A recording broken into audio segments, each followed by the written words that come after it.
il y a un truc que ça t'apprend bien, c'est la résistance à la frustration. Parce que les expériences ratent, et ça c'est normal, c'est pas t'es bon, t'es pas bon, tes expériences vont rater. Et ensuite tu vas te demander pourquoi elles ratent. Et en fait, ça rend très tolérant à la frustration et très patient. Justement, quand j'ai passé cet entretien oral pour l'école, il m'avait demandé comment est-ce que vous vivez la critique. Parce qu'en fait, quand tu écris des articles, après, quelqu'un va le relire et ensuite, il va te le rendre avec du rouge partout. Tu vas faire une version 1, 2, 3. C'est beaucoup de critiques. Et moi, j'ai dit, écoutez, j'ai fait un mémoire de sciences, ça va, la critique, je supporte plutôt bien. Et après, moi, ça m'aide parce que maintenant, mon travail, c'est beaucoup de vulgariser les travaux de chercheurs, notamment en BD. Donc, on m'enferme avec un chercheur pendant 1 heure. Il faut que je comprenne ce qu'il raconte. Il faut que j'arrive à communiquer avec lui.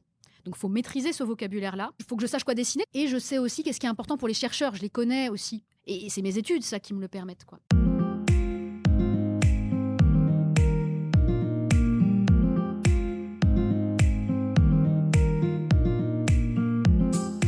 Bonjour à tous et à toutes qui nous écoutez, et puis bonjour à vous, mesdemoiselles, dans l'audience. Je suis ravie d'être de retour derrière le micro dans le cadre d'un épisode un peu spécial.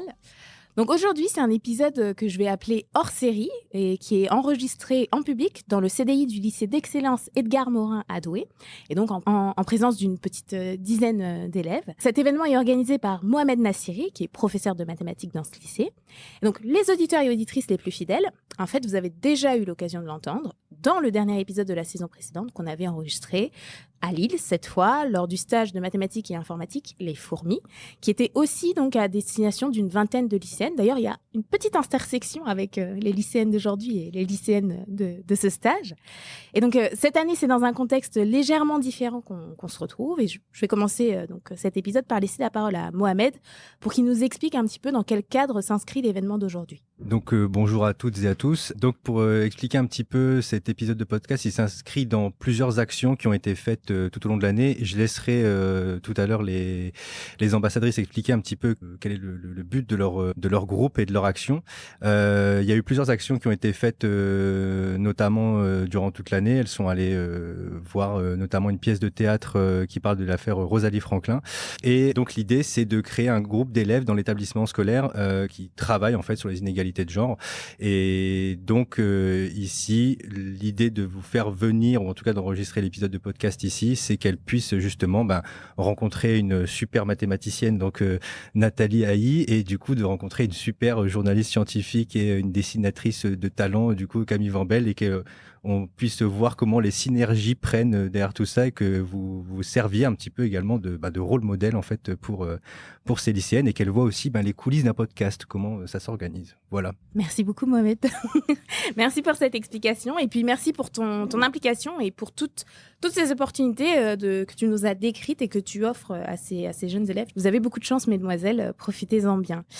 Donc, Mohamed a un peu dévoilé le pot rose en citant l'invité du jour. Donc, comme je vous disais, c'est un épisode hors série justement pour cette raison, parce que mon invité a un profil légèrement différent des invités habituels. Donc, d'habitude, les gens que j'ai reçus jusqu'à présent, ils appartenaient soit au monde académique, soit au monde de la recherche en entreprise. Et donc, mon invitée du jour, elle n'a pas un profil de ce type, ok, mais vous allez voir, elle est tout aussi passionnante. Et en fait, vous avez déjà eu l'occasion de l'entendre derrière le micro lors de ce fameux stage Les Fourmis, l'année dernière. Elle était déjà venue nous parler un petit peu de son œuvre, parce qu'elle était elle-même intervenue dans ce stage, elle y avait animé un atelier. Donc, comme elle était là au moment où on a enregistré le podcast, j'ai saisi l'occasion et j'en ai profité pour qu'elle vienne nous expliquer un petit peu sa BD. Et donc, aujourd'hui, j'ai le plaisir de recevoir Camille Vambel. Donc Camille, tu es journaliste scientifique, dessinatrice et autrice de BD, donc parmi lesquelles on peut compter, on l'a dit, la BD Les Oubliés de la Science, dont tu avais accepté de nous parler la dernière fois. Et plus récemment, tu as également sorti la BD Dans les pantoufles de Darwin avec Adrien Miqueux. Et donc Camille, bienvenue et merci d'avoir accepté l'invitation. Merci à toi de me recevoir. Alors donc, je suis ravie de recevoir un profil comme le tien, parce qu'il y a plein de sujets qu'on va pouvoir aborder tous ensemble aujourd'hui, sous les yeux de ces jeunes filles, et qui peuvent ouvrir plein de perspectives aux plus jeunes. Donc, on va pouvoir parler, entre autres, de ta formation et de la formation pour devenir journaliste scientifique. Tu vas un peu nous expliquer en quoi consiste ce métier, et puis quels sont les enjeux de la vulgarisation, mais par là, j'entends quels sont les enjeux quand la vulgarisation, on la pratique de façon professionnelle. Parce que c'est un angle un petit peu différent du mien, qui est le point de vue d'une scientifique qui fait de la vulgarisation pour partager ses recherches avec donc le grand public, etc. Là, toi, tu fais une vulgarisation de façon professionnelle, c'est ton cœur des métiers, donc ce sera intéressant de voir un petit peu à quel point les enjeux sont différents et comment toi tu envisages ce métier. Mais donc, avant qu'on creuse toutes ces questions, on va commencer comme d'habitude par revenir sur ton parcours. Donc, est-ce que tu peux brièvement nous parler un petit peu de toi? Donc, on va dire depuis le lycée jusqu'à ton dernier diplôme, et puis ensemble, on reviendra un peu sur quelques points. Alors, mon parcours jusqu'à mon dernier diplôme. Donc, au lycée, je suis partie en S.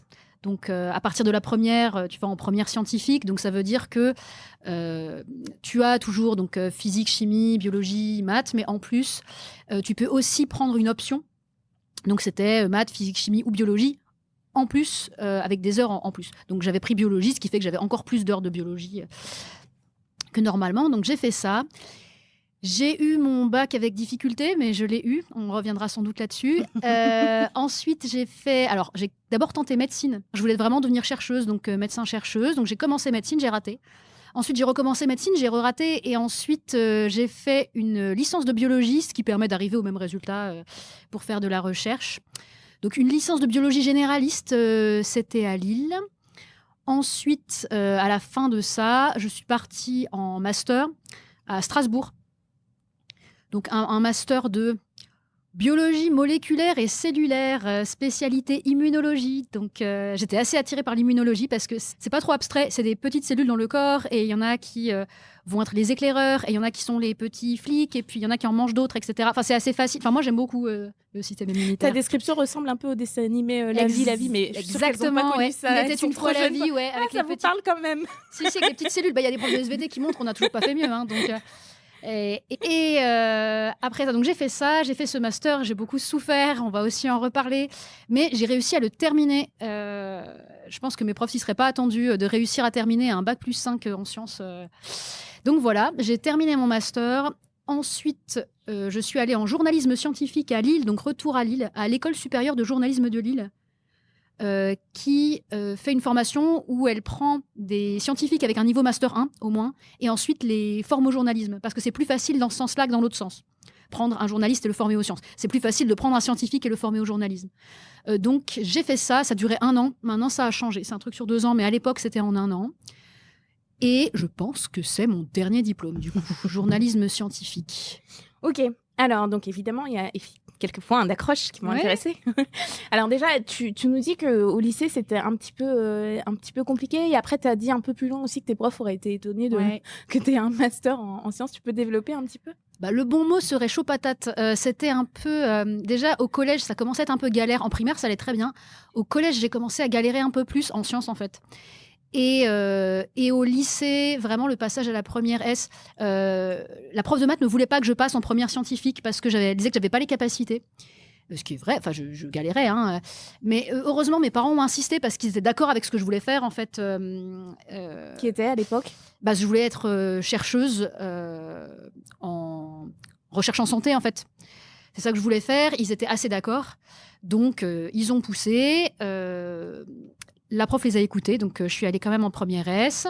J'ai pleuré du sang, mais bon. Et en fait, j'ai dû avoir des cours particuliers. En fait, j'ai pas des facilités en sciences. Donc, je peux réussir à avoir la moyenne si vraiment on m'aide beaucoup. Donc, j'ai eu des cours particuliers, j'ai eu des stages pendant les vacances. Enfin, vraiment, ça a été du travail. Et j'ai réussi à avoir mon bac avec mention assez bien. Bac scientifique, c'était inattendu. Et je l'ai beaucoup eu par les notes en français et en histoire, par exemple. Moi, les profs ont toujours voulu m'envoyer en art. Et je voulais pas parce que je disais, je veux avoir un métier plus tard et je voudrais gagner ma vie. Donc non. Et en fait, a posteriori, c'était une bonne idée. Je regrette pas du tout, vraiment, de pas être allée en art. Donc voilà, le niveau était compliqué. Et, oui, j'étais semi-moyenne. J'ai eu des 5 en physique. Enfin, vraiment, c'était assez catastrophique. Et visiblement, c'est possible d'aller jusqu'à finir un master 2, quoi. Donc, licence 3 ans, master 2 ans. Personne ne s'est rendu compte de la supercherie. Donc, il faut croire que c'est possible. Il y a aussi des choses qui changent quand on monte en niveau. En études de sciences, il y a des choses qu'on ne te demandera plus, notamment retenir les formules, par exemple. J'ai une très mauvaise mémoire et en fait, plus ça va, après, tu te rends compte que on t'autorise à faire les examens avec tes manuels. Parce qu'en fait, la question, c'est pas de retenir les formules, c'est de savoir lesquelles utiliser, par exemple. Et là, pour moi, c'était plus simple. Alors, je dis pas que ça a été facile, mais il y a des façons d'appliquer qui changent. Et j'ai eu aussi moins de maths physique, parce qu'après, je me suis spécialisée vraiment en biologie en master. Tu fais encore un peu ce qui s'appelle de la biophysique, mais les calculs que tu fais après sont assez simples. On ne te demande pas de faire des intégrales, parce qu'en fait, tu fais que des calculs utiles pour la biologie, donc calculer la dilution d'un truc que tu vas mettre dans tes cellules. Par contre, tu te mets à avoir de la génétique. Mais c'est sûr que ce que tu as à faire et la façon de l'utiliser change. Donc finalement, même si j'avais autant de difficultés au collège-lycée, c'était presque plus simple après. En tout cas, la partie, par exemple, maths physique. Et toi, comment est-ce que tu l'as vécu tout ça? Parce que donc, tu nous dis que c'était un petit peu difficile, que tu as dû avoir pas mal de cours à côté. Est-ce que quand même, tu avais un petit peu un plaisir à faire des sciences, ou est-ce que c'était plutôt une tannée? Ah non, c'était une tannée. Enfin, c'était une tannée. Ça m'intéressait. Alors, j'étais abonnée à Sciences et Vie Junior à l'époque déjà. Et en fait, c'est ça qui me faisait vraiment aimer les sciences. C'est pas les cours que j'avais. Ce que je lisais dans Sciences et Vie Junior, je le retenais. C'était pas forcément des choses très utiles pour les cours. C'est par exemple, on te parle de la matière et l'antimatière ou de la matière noire. C'est déjà des choses qui sont des fois assez poussées en fait. Et qu'on va pas te demander en cours. Mais c'est des choses que j'ai retenues. Non, j'aimais pas ça spécialement. Mais n'ayant jamais pris un plaisir... Enfin, je me rendais pas compte en fait. J'avais jamais pris un plaisir spécial à aller à l'école. Donc, quand t'as pas d'éléments pour comparer, tous les jours tu fais un truc qui te fait suer, tu penses pas. Enfin, maintenant, je pense que j'arriverai plus, par exemple. J'adore ce que je fais en ce moment.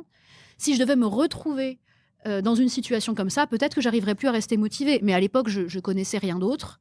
Je voulais vraiment faire ça. Et ta motivation, c'était la finalité à la fin? Oui, c'était la finalité. Alors, sans penser beaucoup au but, en fait. C'est plutôt, j'avais 5, j'étais, tiens, comment je vais faire pour avoir 6 la fois prochaine? C'était du mini-objectif, mais je me voyais pas faire autre chose, en fait. C'est plutôt ça. Français, j'étais très bonne, mais je me rendais bien compte qu'en métier, après, c'était compliqué. Enfin, à part devenir enseignant, mais c'est pas ça que je voulais. C'était une question de débouché, quand même, qui orientait un petit peu ton...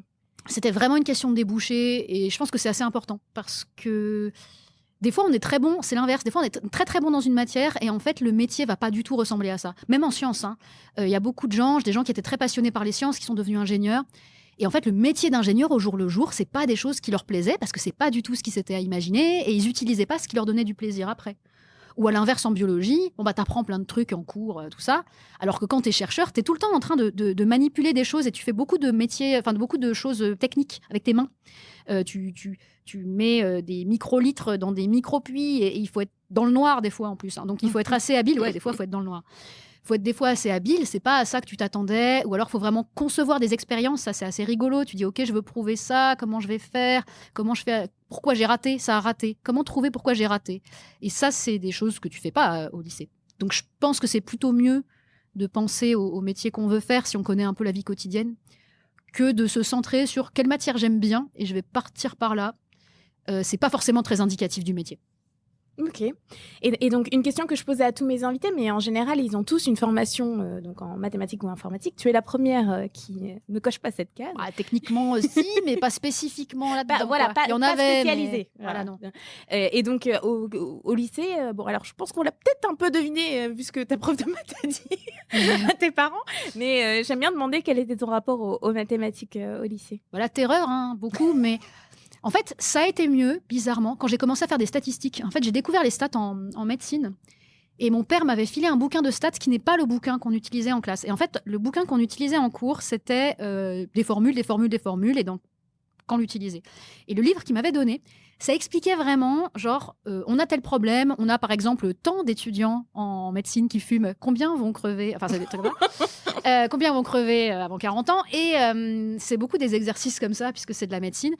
Et ça t'explique vraiment... En fait, tu vas faire des phrases dans ta tête de « Ok, si jamais j'ai tant de gens qui fument et que je veux comparer avec... » Et ensuite, tu transformes ça en chiffres, en fait, et en formules. Et les formules, on montrait vraiment à quoi correspondait chaque chose, et ça te montrait la construction de la formule depuis le début, et après, comment est-ce qu'on la simplifie, au lieu de te donner directement les formules simplifiées. Et moi, c'est comme ça qu'il faut me parler déjà. Et en plus, les statistiques, c'est beaucoup plus facile à appliquer dans sa vie de tous les jours. C'est le pourcentage de gens qui... Enfin, c'est des choses qu'on utilise.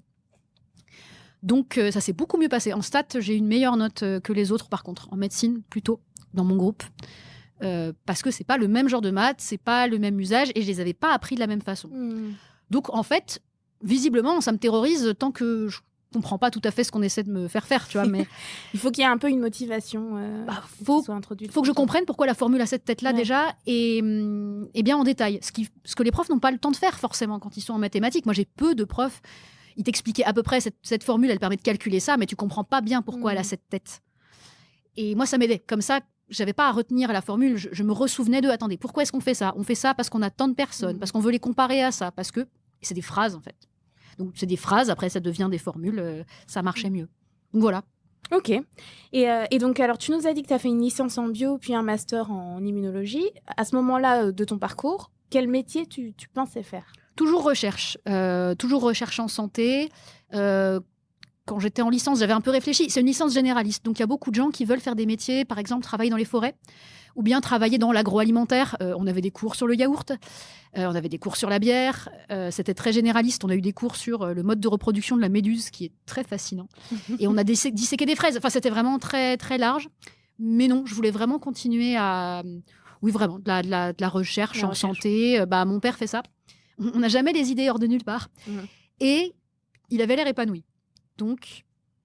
Ok, mais donc nous, on sait que ça n'a pas été la recherche. Et alors, qu'est-ce qui s'est passé ? Qu'est-ce qui t'a poussé à quitter le monde académique ? En fait, déjà, le niveau, en arrivant, j'ai fini mon master. C'était vraiment dur, pas que pour moi. C'était dur pour tout le monde. Je pense que j'étais au maximum de mon niveau où je pouvais arriver. Déjà, c'est pas mal. Franchement, je trouve qu'en étant semi-mauvais, finir le master, je pense qu'il faut arrêter de croire qu'il faut être le meilleur de la classe pour partir. Visiblement pas. J'étais même pas la dernière dans ma classe en master. Donc, il n'y a pas besoin d'être la personne qui a la meilleure note en maths, en physique, en bio pour se retrouver à faire des études supérieures en sciences. C'est pas vrai. Je suis sûre qu'il y a plein de gens qui se sont sentis pas capables et qui n'ont pas voulu partir là-dedans parce que leur note serait pas assez bonne et qui, du coup, m'ont laissé la place. Enfin, En fait, c'est possible. Et personne s'est rendu compte du truc. Donc, ouais, je pense qu'il ne faut pas attendre ça. Mais la thèse, vraiment, je pense que c'était ma limite de niveau. Et puis, quand tu fais une thèse, il faut passer 3 ans sur un sujet très précis, notamment en biologie. Par exemple, c'est le récepteur de la molécule truc chez la mouche drosophile dans le cadre de telle maladie. C'est très précis. Tu vas bosser sur ce truc-là pendant les 3 ans, quoi. Rien d'autre. Et moi, j'avais besoin de changer de sujet régulièrement. Je ne peux pas passer. J'avais des amis, clairement, ils reparlaient de ça le midi, ils reparlaient de ça le soir, c'était possible, le récepteur de la mouche. Mais moi, je ne pouvais pas. Donc non, j'hésitais. Et en fait, par hasard complet, il y a un gars dans ma classe qui a dit quand on fait ce qu'on s'appelle les lectures critiques d'articles, donc tu prends un article de recherche, tu le lis, et ensuite tu le présentes à la classe en expliquant les chercheurs ont fait ça, tu résumes en fait. Les chercheurs ont fait ça. Est-ce que cette étude, elle a l'air de tenir la route ou pas ? Et il disait, tu fais ça bien, peut-être tu pourrais partir en journalisme scientifique. Et en fait, je ne connaissais pas, j'avais jamais pensé à ça. Moi, mes potes, ils sont tous partis en informatique, en ingénieur. Donc, j'ai tapé journalisme scientifique école sur Google et j'ai pris le premier résultat. Voilà. Et en fait, le premier résultat, c'était l'école supérieure de journalisme de Lille. Et je dis, super, comme ça, je rentre chez moi parce que moi, j'étais là à Strasbourg pour mon master. Comme ça, je rentrais dans ma région, quoi. Donc, ils sont bien référencés, en fait, du coup. Ils sont bien référencés parce qu'en fait, c'est une des meilleures écoles de France. Mais ça, je ne le savais pas. J'avais aucune notion de la réputation de cette école-là et donc j'ai dit cool, j'ai postulé, j'avais pas de plan B, ce qui est très très rare chez moi. Normalement j'ai un plan B, un plan C, un plan D, mais là j'avais rien parce que j'avais pas d'autre idée. Donc j'ai postulé, j'ai relativement foiré les examens écrits. C'est un concours ? C'est un concours, alors ça va parce qu'en fait on n'est pas très nombreux. En fait le concours normal pour rentrer à l'école supérieure de journalisme en tant que journaliste généraliste, c'est un concours où il y a énormément de gens qui le passent, donc c'est très dur de rentrer. Et c'est beaucoup des gens qui ont fait Sciences Po, des choses comme ça. Journalisme scientifique, par contre, il y a peu de gens qui connaissent. Et il y a peu de scientifiques qui se sentent capables d'écrire. Parce qu'en fait, la dernière fois que tu as eu français, c'était au lycée. Et tu t'es construit avec l'idée que si tu es scientifique, tu sais pas écrire. Alors moi, c'était l'inverse. Je savais que j'étais bonne en français et que j'étais nulle en sciences, mais que j'avais réussi quand même. Donc, je pouvais m'envisager ça. Avec un master, bon là, on te croit plus trop, quoi. Si, en vrai, ça se fait. Si, c'est possible. C'est des types de sciences, on va dire, semi-moyenne, peut-être pas nulle, mais disons moyenne. Et donc oui, c'était un examen, mais comme tu es très peu nombreux, il y avait 15 places et on était 45 à se présenter. En fait, c'est beaucoup plus facile de rentrer. Donc j'ai fait l'examen écrit qui est assez difficile. Et juste, ça Ouais. s'adresse à quel type de public cet examen particulier? Il faut avoir un master 1 en sciences. Donc c'est ça, D'accord. ils prennent des gens Ok. qui ont au moins un niveau master 1. Donc par exemple dans ma classe après, quand on a été sélectionnés, on avait entre 21 et 40 ans parce qu'il y a aussi des gens qui font des reconversions. Il y avait un chef de labo en génétique, il en avait marre, et bah ça permet de faire une passerelle en fait. Tu as fait des sciences, tu te rends compte que finalement tu as envie de partir vers du littéraire, bah tu passes et en fait ton diplôme te sert. Mhm. C'est très bien. Ou carrément, tu as un métier là-dedans et puis tu en as marre. C'est vraiment une super passerelle. Et donc, j'ai foiré l'écrit et l'oral, il fallait préparer à l'avance des questions, préparer des sujets et tu étais interrogé sur un sans savoir lequel avant. J'ai une très mauvaise mémoire. C'était pas excellent. Et par contre, je pense que j'ai été prise à l'examen de l'entretien de motivation. Je ne sais pas pourquoi. La chef de master, c'est toujours un mystère pourquoi elle m'a pris, mais la chef de master m'a pris et ça s'est avéré être une bonne idée. Elle a toujours été très bonne, cette dame. Je m'en suis rendu compte après, pour cibler où doivent être les gens. Et donc, à l'époque, c'était vraiment un mystère. Je me rendais bien compte, elle me l'avait dit. Elle a dit, vous vous rendez bien compte que vous avez raté les examens écrits? Je dis, bah, je sais. Et ensuite, l'examen, on a fait l'entretien de motivation. Et après, j'ai pas compris, j'ai été prise. Et en fait, ça s'est avéré après être une très bonne idée parce que là, j'ai été bonne tout d'un coup, vraiment. Pendant Ouais. toute l'année et pendant ce que j'ai fait après, j'étais vraiment bonne. Et Tu ça, t'es épanouie. j'avais jamais connu ça. Un truc où j'étais naturellement, douée facilement, quoi. C'était vraiment et qui était chouette. Donc j'ai découvert ça à 25 ans tout d'un coup. J'étais bonne dans un truc. T'étais dans ton élément, là. Bah visiblement, je connaissais pas cet élément, mais apparemment. Donc voilà. Et ensuite j'ai fait cette école-là. On a été mis à des stages. Et après j'ai commencé ma carrière comme ça. Ok, et tu l'as brièvement évoqué, mais comment est-ce que tu penses que ta formation précédente, parce que donc, là, tu arrivais vraiment avec une pure formation de scientifique, je veux dire, voilà, tu as fait de la bio, de l'immuno, donc peut-être tu as fait des manipulations, ce genre de choses aussi, ou c'était absolument théorique tout ce que tu faisais? Non, c'est très technique, au contraire. Très technique, ouais. Tu fais des stages en labo, etc. Il Ouais. faut être bon de tes mains. Et d'ailleurs, il y en a des fois qui étaient très bons intellectuellement et qui en fait sont maladroits. Ça peut te flinguer des trucs. Oui, j'en ai. Tu fais tomber ton truc de cellule, t'as raté 4 semaines de recherche et tout le labo est pas content. Enfin, ah non, il faut être habile de ses mains. Hein. Et ça, c'est pareil. C'est pas un truc sur lequel on te sélectionne au départ. Voilà, et tu vois, bon, donc quand on décrit tout ça, c'est quand même assez éloigné finalement des qualités qu'on imagine devoir avoir pour être journaliste tout court, mais là c'est journaliste scientifique, donc j'imagine qu'il y a des ponts. Est-ce que tu peux nous dire un peu comment est-ce que tu penses que ta formation t'a aidé? Bah, déjà, il y a un truc que ça t'apprend bien, c'est la résistance à la frustration. Parce que les expériences ratées, ça c'est normal, c'est pas t'es bon, t'es pas bon, tes expériences vont rater. Et ensuite tu vas te demander pourquoi elles ratent. Et en fait, ça rend très tolérant à la frustration et très patient. Enfin, ou si t'es pas tolérant, ça va te sélectionner, quoi. Et ça, c'est vrai que, justement, quand j'ai passé cet examen, cet entretien oral pour l'école, il m'avait demandé comment est-ce que vous vivez la critique. Parce qu'en fait, quand tu écris des articles, après, quelqu'un va le relire et ensuite, il va te le rendre avec du rouge partout. Et ensuite, ça va recommencer, tu vas faire une version 1, 2, 3. C'est beaucoup de critiques. Et moi, j'ai dit, bah écoutez, j'ai fait un mémoire de sciences, ça va, la critique, je supporte plutôt bien. Donc ça, c'est bien. Ça apprend la patience, ça apprend la résistance à la frustration. Et après, moi, ça m'aide parce que maintenant, mon travail, c'est beaucoup de vulgariser les travaux de chercheurs, notamment en BD. Donc on m'enferme avec un chercheur pendant 1 heure et je dois en sortir avec une petite BD pour Instagram, par exemple, de 12-18 cases. Donc il faut que je comprenne ce qu'il raconte. Il faut que j'arrive à communiquer avec lui. Donc il faut maîtriser ce vocabulaire-là. Il faut que je sache quoi dessiner. Donc, ce qui est très bien, c'est qu'avec ma formation, moi, si on m'évoque une cellule, n'importe quoi, certains types de cellules, ou bien je sais la faire, ou bien je sais exactement où aller chercher l'info. Ça, c'est cool. Et je sais aussi qu'est-ce qui est important pour les chercheurs. Je les connais aussi. Je sais voir...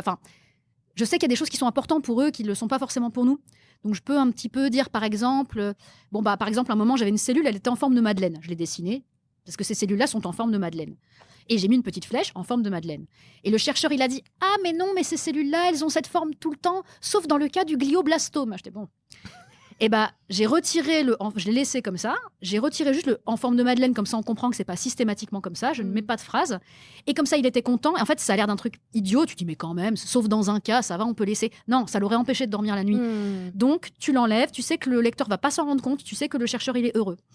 Et c'est régulièrement comme ça que je fais. Genre, qu'est-ce qui va les rendre heureux? J'invente une métaphore pour vulgariser un truc. Je vois dans leur œil que ça leur pose problème. Essayez d'en trouver. Enfin, mes études me permettent de dire, OK, telle cellule immunitaire, je propose cette métaphore-là. Il dit non. Lesquelles je peux proposer qui vont être scientifiquement justes, mais qui sont marrantes? Et c'est mes études, ça, qui me le permettent, quoi. Donc, c'est très utile. Et franchement, je sais qu'il y a beaucoup de journalistes scientifiques, des fois un peu plus âgés, mais qui n'ont pas de formation en sciences et qui, en fait, sont devenus spécialisés. C'était des journalistes. Et un jour, ils ont fait un article de science, puis après, ils sont mis à faire plus que ça. Et maintenant, ils sont spécialisés. Mais moi, je sais que dans mon cas, ça me fait gagner vraiment beaucoup de temps. D'avoir la formation en sciences pour le dessin, notamment pour savoir comment représenter. C'est indispensable. Mais du coup, ça veut dire que parce que journaliste scientifique, c'est hyper large. Tu peux couvrir, je veux dire, voilà, les sciences, il y a tout un tas de sciences particulières.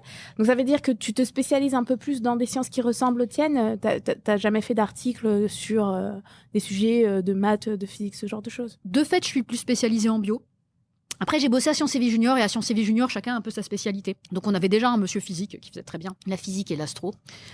Donc, plutôt bio, mais ça m'est arrivé de vulgariser pour des universités. Là, en ce moment, je dois faire un truc en informatique, qui est souvent ce qui me pose le plus de problèmes. J'ai déjà vulgarisé un labo de maths, donc il a fallu que je trouve une métaphore pour comment on conçoit une formule, et j'ai fait ça avec une Formule 1, en fait. Enfin, je sais pas, parce qu'ils ont des équipes de chercheurs, et puis il y en a qui conçoivent la formule, et il y en a qui l'entraînent sur ce qu'on appellerait un circuit, qui l'entraîne sur des données, quoi.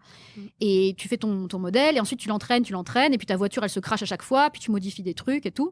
Et quand elle arrive à bien rouler sur tes circuits d'entraînement, tu l'entraînes sur, en fait, des nouvelles données, tu l'entraînes sur un nouveau circuit, et si elle le termine, ta formule est bonne. Bon.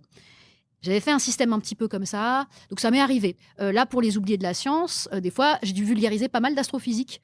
Ça va. Les maths me posent encore un peu de problème, mais le plus dur, c'est vraiment l'informatique. Parce que c'est dur à représenter, tout simplement, en images. Mais oui, ça m'arrive de faire d'autres sujets, même si, bien sûr, je suis plus à l'aise. Et puis, on me demande plus souvent, en fait, de vulgariser des recherches en santé, parce que c'est beaucoup ça qu'on a envie d'expliquer au public, parce que souvent, ça concerne leur propre santé, il ne faut pas qu'ils croient à des bêtises. Donc, c'est un gros sujet de vulgarisation. Et oui, souvent, je fais plutôt de la vulga en bio. Ou sur les animaux, il y a toujours plein de trucs à dire. Enfin, ça, j'aime bien ça, les fun facts sur les animaux. Je suis sur une histoire de chercheurs qui essayent de savoir si les poules rougissent. J'étudie le papier, oui. Non, ça va. J'avais une histoire avec des Allemands qui chatouillaient des rats aussi, des chercheurs allemands qui chatouillaient. Ouais. Pour voir quoi? S'ils rigolent? Ah, pour voir toutes sortes de choses. Donc, j'étudie ces papiers-là. Ou bien ils ont donné de l'hélium à un alligator, qui s'en est très bien sorti d'ailleurs. Et ça permet d'expliquer comment tu conçois une expérience scientifique. Parce que, voilà, quelle logique tu as. C'est pas juste pour parler d'expériences un peu bizarres, mais... Et là, je suis contente parce que les papiers de recherche, je peux les lire. Le matériel and méthode, je sais ce que c'est. Je comprends si à la fin, en fait, le chercheur, il n'est pas super sûr de son coup, je le vois aussi, les petites formulations là. Ça donne un certain recul, en fait. Beaucoup. Et oui, ça me permet de comprendre le vocabulaire et de lire de façon relativement assurée un article scientifique. Et si c'est un domaine que je connais pas, type physique, de savoir à peu près où chercher mon interlocuteur. Pas tomber sur quelqu'un qui raconte n'importe quoi. Genre, ah oui, il a vendu beaucoup de livres, ça, c'est pas un argument, par exemple. Bien sûr.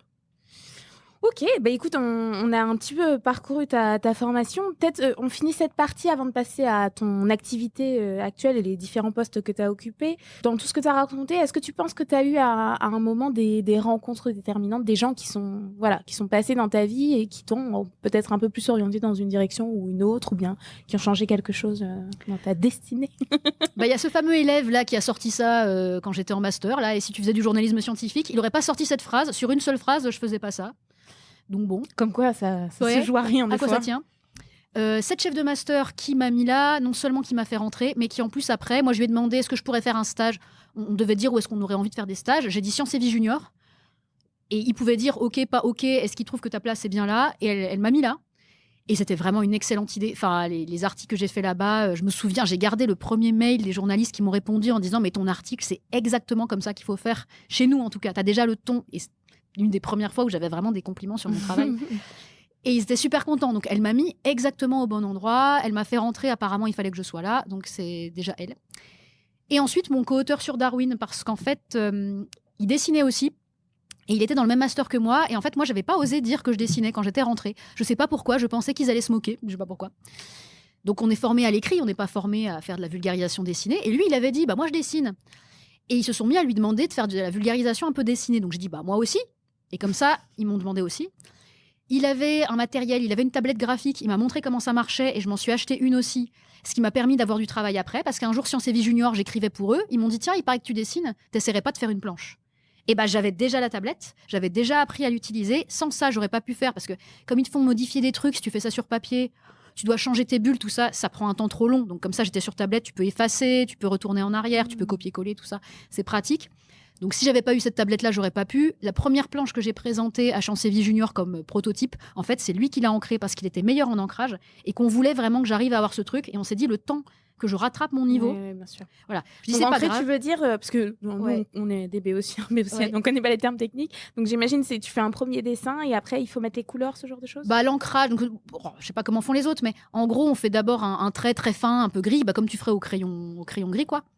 Et ensuite, tu encres, donc tu fais un calque supplémentaire, et ensuite, tu fais un beau trait noir, bien joli, quoi, pour un peu détaillé. En dessous, c'est juste des bonhommes patates pour savoir où vont tes bonhommes, quoi. Et ensuite, après, ou un peu plus détaillé, quoi. Et ensuite, tu mets la couleur. Et donc, moi, j'avais fait un truc assez détaillé, mais j'ai préféré que ce soit lui qui encre parce que je maîtrise, ça faisait pas longtemps que j'avais la tablette. Donc, comme ça, on a présenté ça. Ils ont dit, OK, il a encore ancré une planche ou deux. Et après, c'est moi qui ai ancré, j'avais rattrapé mon niveau. Donc, il m'a permis de rentrer. Et ensuite, après, quand les J'oublie de la science ont été publiés, on m'a demandé ce que je voulais faire d'autre. J'ai demandé à faire Darwin et j'ai demandé à le faire avec lui, ce qu'il a fait rentrer lui chez mon éditeur. Donc, comme ça, l'ascenseur, il est revenu. Et effectivement, il dessine plus vite que moi. Donc Mais donc, ça veut dire que toi, tu dessinais d'avant, c'est un talent que tu avais déjà. T'as toujours dessiné? Oui, comme tous les dessinateurs. En fait, on dit toujours la même chose. Tous les enfants dessinent. Il y a ceux qui s'arrêtent, il y a ceux qui ne s'arrêtent pas. Mon co-auteur, c'est pareil. Il dessine en amateur. J'ai jamais eu de cours. C'est pour ça que j'ai pas beaucoup de... Sur mon dessin, c'est pas grave. Genre, s'il est moche, s'il est raté, j'ai aucun honneur à défendre parce qu'en fait, j'ai pas de formation. Donc, si on trouve qu'il est pas bien, c'est pas grave, je suis pas formée. T'as jamais pris de cours? J'ai eu des cours quand j'étais au collège, quand j'avais 12 ans. Mais ça s'est vite arrêté parce que j'avais pas d'assez bonnes notes à l'école et ma mère m'avait dit... si tes notes, elles augmentent pas, et je galérais. Donc ça s'est arrêté. J'avais des cours à Roubaix, au musée de la piscine de Roubaix. C'était super. Ils donnent encore des cours, d'ailleurs. C'était des cours de BD spécifiquement. Donc c'était très bien, parce que c'est ce que j'allais faire après, mais je ne le savais pas encore. Comme quoi? Oui. Et puis, c'est pas ce que je pensais faire. Donc c'est très rigolo. Des fois, tu rêves de faire de la BD depuis petit, machin. Et là, en fait, c'est un truc qui m'est tombé dessus après, qui est génial. Vraiment, c'est super chouette. Donc voilà, sans mon co-auteur, c'est clair que j'aurais pas pu commencer la BD. Ok, bah écoute, parfaite transition, puisqu'on va parler maintenant de tes activités actuelles. Donc, la vie de journaliste, c'est quand même... c'est pas un métier qui ressemble à tous les autres, c'est-à-dire qu'il y en a beaucoup qui sont en indépendant, il y en a certains, ils sont employés dans des bureaux, il y en a, ils font des piges, c'est-à-dire ils travaillent ponctuellement pour des journaux. Enfin voilà, il y a plein de profils différents. Est-ce que tu peux un peu nous raconter, toi, ton parcours et comment tu te situes là-dedans? La plupart des gens sont à la pige déjà. Dans les journalistes, en vrai, les grands médias, tout ça, il n'y a pas beaucoup de gens qui sont sur place. C'est des journalistes qui sont dispersés partout, qui sont payés à l'article et qui vont bosser pour plusieurs clients, en fait. Et c'est assez précaire et c'est très mal payé. Donc j'ai commencé bien sûr à la pige, chez Science et Vie Junior à l'écrit. Donc j'avais commencé par un article sur le jeu vidéo, sur comment on te guide dans un jeu vidéo sans que tu te rendes compte que tu es guidé. Donc on te manipule un peu. Et ils utilisent des choses pour ça, genre des trucs de lumière sur une porte, ils veulent que tu ailles là, des salles rondes. En fait, on aime bien ce qui est rond, les humains. Donc les boutons ronds, les salles rondes, tu comprends qu'il va se passer un truc, c'était super chouette. Puis après, des articles, j'ai fait un truc sur des champignons zombies carnivores qui capturent des vers. Enfin bref, c'était super cool. J'ai fait il faut toujours faire des références culturelles, ça c'est super important dans la vulgarisation. Et j'avais fait un truc The Last of Us avec Pedro le ver qui échappe à des champignons carnivores. Et voilà, donc j'ai travaillé pour eux. Et en fait, j'ai quasiment travaillé que pour eux parce que après, j'ai pris un boulot alimentaire. J'ai été prise en CDI, donc en poste, dans un journal non scientifique, mais un tout petit journal, pour gagner ma croûte en fait. Et j'ai continué à faire les planches. Donc là, ils avaient commencé à me demander de faire la BD. Donc j'ai commencé à faire les planches sur les oubliés chaque mois pour eux. Et je faisais ça le soir et les week-ends. Parce que la journée, j'avais mon CDI de journaliste dans un journal non scientifique où je faisais quand même plutôt des articles sur la médecine si c'était possible. Mais... Donc en fait, les oubliés, la genèse, c'est qu'initialement, chaque semaine, chaque mois, chaque mois, tu... C'était une page qui paraissait dans Science et Vie Junior. En fait, j'écrivais pour eux chaque mois. Ensuite, ils m'ont dit, tiens, tu ferais pas une BD? Est-ce que tu sais faire? Je savais pas faire. J'ai dit, si, je sais faire. Parce que ça craignait rien. Parce que si ça ratait, il se passait rien du tout. Donc j'ai dit, oui, bien sûr, tout à fait. Et puis après, voilà, ça a commencé et ça fait des années que ça dure. En fait, là, je me disais, ils vont se rendre compte, au bout des premières, je me dis, ils vont se rendre compte que c'est nul, ils vont arrêter. Et en fait, non. Donc, ils m'ont juste dit, il faut que ce soit sur les scientifiques oubliés, un mois un homme, un mois une femme. Et après, c'est moi qui les trouve. Je suis très libre, vraiment. Il faut juste que l'info soit juste, mais je suis très libre. J'ai une page par personne, voilà. Après, j'ai réussi des fois à en faire sur plusieurs pages. Et ça fait plusieurs années que ça fait 6-7 ans que ça dure.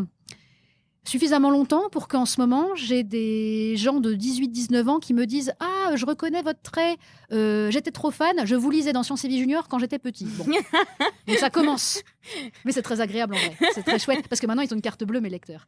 Donc voilà. Donc ça a commencé comme ça. Donc après, j'ai eu pendant 3 ans ce CDI alimentaire avec les planches, les soirées, les week-ends. Et maintenant, ensuite, je suis partie de ce boulot. Et là, ça fait 2 ans que je suis en freelance. Je ne savais pas à quoi m'attendre parce que je connais personne qui est en freelance. À l'époque, je ne connaissais pas de dessinateur, donc j'avais aucune idée. Moi, j'aurais bien voulu un gentil petit CDI salarié avec la fiche de paye bien, tu vois, pas des trucs que tu dois faire toi-même. Et en fait, bizarrement, ça a marché. J'étais très surprise. Je me disais, je vais passer pendant des mois à rien gagner, tout ça. Et en fait, j'ai vite trouvé pas mal de boulot. Il y a des universités qui me font vulgariser leurs recherches. Il y a la Fondation pour la recherche médicale pour qui je fais régulièrement des BD. En fait, c'est une fondation qui, du coup, il y a des dons qui donnent à la recherche publique en santé. Et donc, quand ils demandent des dons sur un truc, ils veulent que je puisse expliquer sur quoi porte la recherche. Alors, j'ai fait une histoire de faire pipi sur de l'or pour soigner votre corps. C'est pour diagnostiquer les cystites. Ils ont fait un capteur. En fait, les chercheurs, ils me racontent comment le capteur, il marche. Et il y a de l'or dedans. Je fais, mais vous êtes d'accord qu'en fait, il faut pisser sur de l'or pour faire ça. Et ils disaient, j'avais pas vu ça comme ça. Et je dis, oui, bah en fait, c'est comme ça qu'il faut titrer, monsieur. Hein. On va pas... Parce que sinon, ça portait un nom pas possible, la recherche. C'était pas très... Et là, j'ai fait un truc sur... Ils provoquent des arrêts cardiaques chez des poissons pour prouver des trucs. Ouais, que des trucs un petit peu comme ça. J'avais fait une métaphore avec Gandalf qui était chouette pour cette BD-là. Donc maintenant, c'est beaucoup ça mon travail. Donc vulgariser des recherches où vraiment je parle directement aux chercheurs, et ça, c'est toujours très rigolo.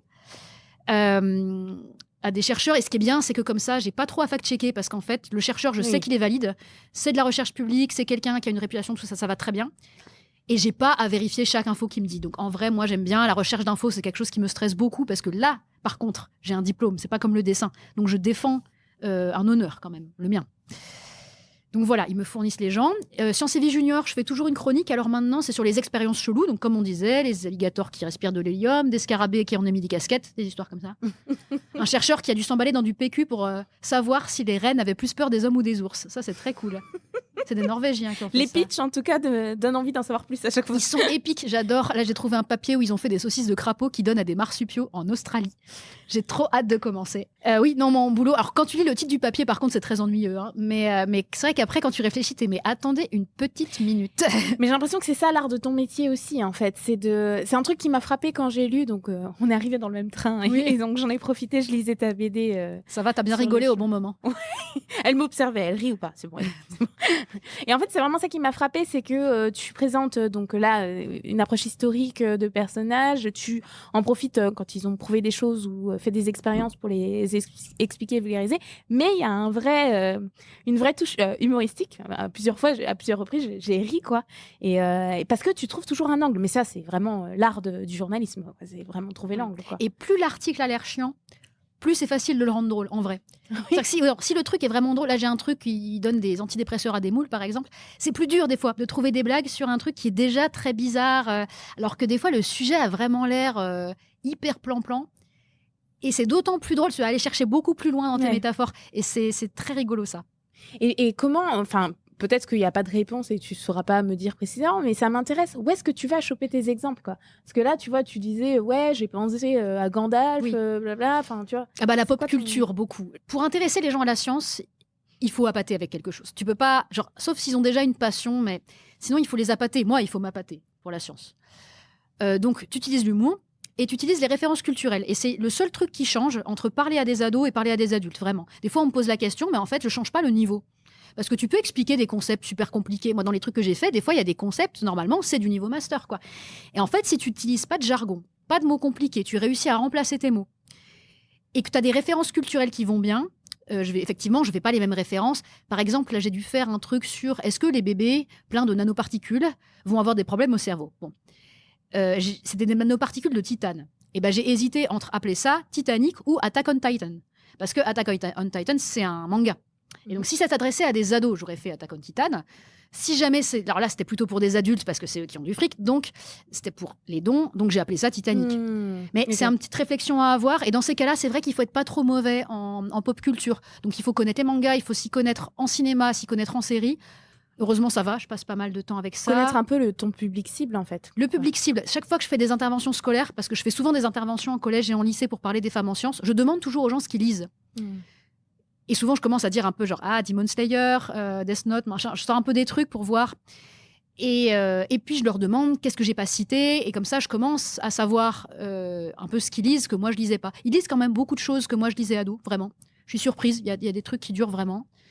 Et les nouvelles choses, il y a plein de trucs en young adulte, par exemple. Moi, normalement, c'est pas mes lectures. Je les lis pour la science, pour pouvoir faire les références. Et puis parce que ça m'intéresse, quoi. Donc, c'est plus ça. Faut parsemer, il faut avoir pas mal de culture, en fait, assez large. Et pas ni une culture trop snob. Faut vraiment les chercher partout, quoi. Faut être capable de faire une blague sur l'opéra. Faut être capable, en fonction de à qui est-ce que tu t'adresses. Donc là, c'est plus qu'en fait, je suis une grosse consommatrice de mangas, BD, bouquins. Je passe ma vie sur Instagram, c'est une catastrophe. Donc, ouais. Et donc, on a un peu évoqué, toi, du contenu de ce que tu produis. Donc, on l'a compris, tu as principalement fait 2 types de formats. C'est-à-dire, tu as fait à la base des articles écrits classiques. Et puis maintenant, tu fais de la vulgarisation dessinée par des BD, des planches, ce genre de choses. De façon générale, qu'est-ce qui, selon toi, caractérise un bon article de vulgarisation ? Un bon article de vulgarisation. Donc, j'ai dit l'humour, déjà, c'est important. L'information juste, alors ça, c'est vraiment apprendre à fact-checker, apprendre à ne pas regarder forcément qu'est-ce qui est le plus populaire ou, je sais pas, par exemple, si vous avez un truc qui vous parle de la digestion des vaches, ça vous dit quelque chose sur la digestion des vaches et que vous voyez tout le monde qui est là, genre, c'est trop vrai et tout, et qu'en fait, les seuls qui sont pas d'accord, c'est les vétos et les agriculteurs. Bon, ça, a priori, ça veut dire que c'est faux, par exemple. Donc, regardez qui est-ce qui parle. Toujours regarder qui est-ce qui parle, en fait. Maintenant, je suis paranoïaque.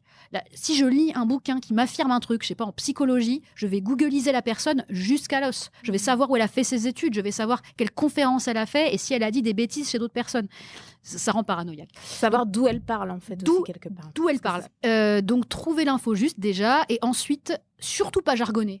Genre, si je peux éviter le mot protéine, par exemple. Protéine, pour les gens, c'est la viande. Si tu dis, oui, il y a une protéine qui est découpée, ils vont penser viande. Donc, il faut utiliser un autre mot si c'est possible. J'utilise molécule. Éviter vraiment le jargon. Souvent, on dit une cellule porte un récepteur. Ça veut rien dire pour les gens. Elle porte un récepteur. C'est-à-dire, donc, je vais avoir une cellule et puis elle a un petit chapeau, par exemple. Ou alors, elle a, elle a un pipeau. Parce que des fois, elle porte une molécule qui lui permet de faire. Donc, elle porte, ça veut dire elle a sur sa surface quelque chose. Donc bon, c'est des trucs, le chercheur, pour lui, c'est évident. Puis même pour les vulgarisateurs, des fois, ils ne voient pas d'autre façon de le dire. Donc, il faut vraiment réfléchir à, si je voulais virer ça, comment je pourrais faire pour le formuler autrement. Et surtout, le plus important, qui est dans les articles à l'écrit, c'est que le langage la phrase soit facile à comprendre du premier coup. Parce que des fois, il y en a, ils mettent des virgules et puis ça n'en finit plus. Et en fait, quand tu arrives à la fin de ta phrase, tu sais même plus ce que c'était le début. Et ça, c'est vraiment quelque chose qu'on trouve des fois beaucoup dans les articles universitaires ou dans les livres universitaires, je sais pas, en histoire, en sociologie. Bon, déjà, une part, des fois, c'est de la frime, pas toujours. Mais pour moi, c'est important que la personne lise ma phrase qui lui explique. Déjà, j'essaie d'expliquer des trucs. Bon, faut pas qu'en plus, elles doivent relire la phrase une deuxième fois parce qu'elle se souvient plus ce que j'ai dit. Donc, faut que la phrase soit hyper simple à lire du premier coup. Pas 50 000 virgules, pas de mots comme brillamment, incroyablement. Des trucs qui finissent en ment comme ça, c'est relativement interdit. Parce que ça, c'est un peu lourdingue, quoi. Donc, pas lourdingue et surtout que ça n'ait pas l'air de prendre les gens de haut. Faut pas que ça donne l'impression... Un truc genre, comme vous le savez tous. Non, moi, ça m'a toujours stressé, un prof qui dit ça. Genre, vous savez déjà que, bien sûr, je ne vous l'apprends pas. Bah non, j'avais oublié, je me sens bête. Enfin, donc, pas avoir l'air de prendre les gens pour des andouilles et avoir un phrasé simple, quoi. Enfin, simple ou facile à comprendre. Pas emberlificoté. Ok. Et donc, alors, du coup, concrètement, ça ressemble à quoi tes journées ? Ça dépend vraiment parce qu'en fait, c'est tellement varié. Je sais pas, là, ce week-end, j'étais en dédicace, par exemple. Bon, d'un côté, c'est une journée typique. Hein, tu te lèves à l'hôtel et puis tu manges du jambon. Dans les hôtels, c'est beaucoup ça, au petit déjeuner. Et puis après, tu dédicaces. Donc, ça dépend beaucoup. Des fois, je fais beaucoup d'interventions scolaires. C'est pareil. Je passe du temps dans des trains. Quand je suis chez moi et que je dois juste bosser, je me lève tard. Je me lève à 10h, 10h30 parce que autant qu'être en freelance, ça a des avantages. Je gagne pas bien ma vie, je passe mon temps à chercher du travail, mais je peux avoir mon rythme. Donc, je me lève tard. Quand j'arrive à avoir une routine, je commence par faire mes mails, en fait. Qu'est-ce que j'ai reçu comme mail? Qu'est-ce que c'était que ce truc déjà? Est-ce qu'il faut vraiment faire cette paperasse-là? Ensuite, je mange. Ensuite, l'après-midi, je fais tout ce qui demande du cerveau. Donc, par exemple, lire les papiers scientifiques s'il y a besoin, trouver des gags, trouver des explications, tous les trucs vraiment où tu dois te concentrer, parce que c'est le moment où mon cerveau est réveillé. Le matin, c'est même pas la peine. Et le matin, en plus, comme beaucoup de gens, j'ai un peu du mal à dessiner. La main est pas très habile, je sais pas pourquoi. Donc, faut qu'elle se réveille. Bah ouais, je sais pas. Donc, l'après-midi, les trucs qui demandent du cerveau. Et le soir, le dessin. Alors, comme je me lève tard, en fait, je bosse jusque tard. Donc, entre 20h et 23h, je pense, c'est du dessin pur. Donc, ça, c'est dans les cas où ça dépend où en sont mes divers boulots. Parce que des fois, j'ai aucun truc de dessin à faire. J'ai que des gags à trouver. Alors là, c'est vraiment pour plein de trucs. Mais si c'est le moment de dessiner vraiment, bah, je fais ça le soir en me mettant un podcast. Je sais déjà quel gag je vais faire. Tout ce que j'ai à faire, c'est dessiner un truc. Je sais déjà que je voulais le faire. Donc, c'est vraiment purement manuel, quoi. Donc, j'écoute plein de podcasts. J'adore ça. Et ça me permet aussi d'apprendre plein de choses. J'écoute aussi des gens qui critiquent des livres, ça me permet qui lisent des livres à voix haute, ça me permet aussi de choper des références en gagnant du temps. Pour cette partie qui nécessite un petit peu de culture, en fait. Là, j'écoute plein de trucs, des podcasts sur les classifications des grenouilles ou sur le cinéma ou sur les jeux vidéo. En fait, ton métier, il est quand même extrêmement complet. Enfin, il y a plein de facettes différentes qui sont mobilisées. Cool. Tu as un côté très rationnel scientifique où tu vas faire un peu de biblio, lire des articles de recherche. Tu as un côté très artistique, tu as un côté un peu littéraire à trouver, penser un angle, etc.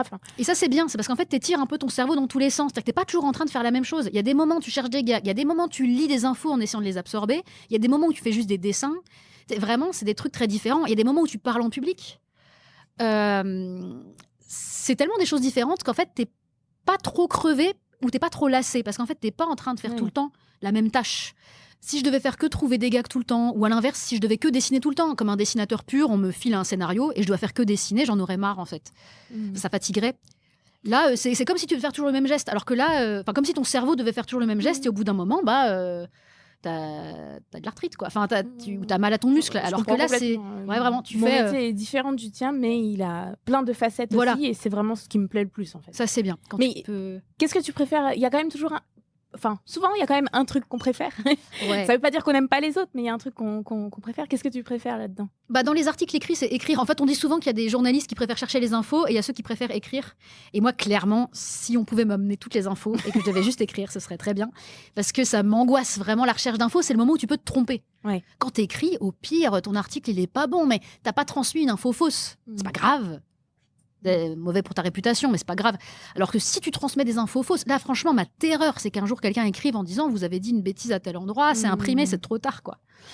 Donc ça m'angoisse beaucoup, donc je revérifie 1 milliard de fois parce que j'ai très peur d'être passé à côté de quelque chose. Donc je suis plutôt l'écriture, ou pour la BD dans ces cas-là c'est la partie chercher des gags. Ça c'est la partie j'aime bien, c'est fun. Et sinon la partie pure dessin parce que je peux écouter des trucs. Un peu tout, en fait. Non. La partie recherche d'infos, j'aime pas. Facile. Recherche d'infos, quand je dois la vérifier. Si c'est juste des entretiens avec un chercheur où j'ai rien à vérifier, là, ça va. Mais la partie recherche d'infos, j'aime pas. Et recherche de gags, c'est rigolo. Brainstorming de gags. Ok, super. Eh ben, écoute, merci beaucoup. On a une vision plus claire maintenant de l'activité de journaliste scientifique. Mademoiselle, vous avez pu voir un petit peu la diversité des compétences qui sont mobilisées pour faire ce genre de choses, et puis à quel point l'alternance des différentes tâches rend ce métier, en tout cas, de l'extérieur, ça a l'air passionnant. On va passer à ta carte blanche.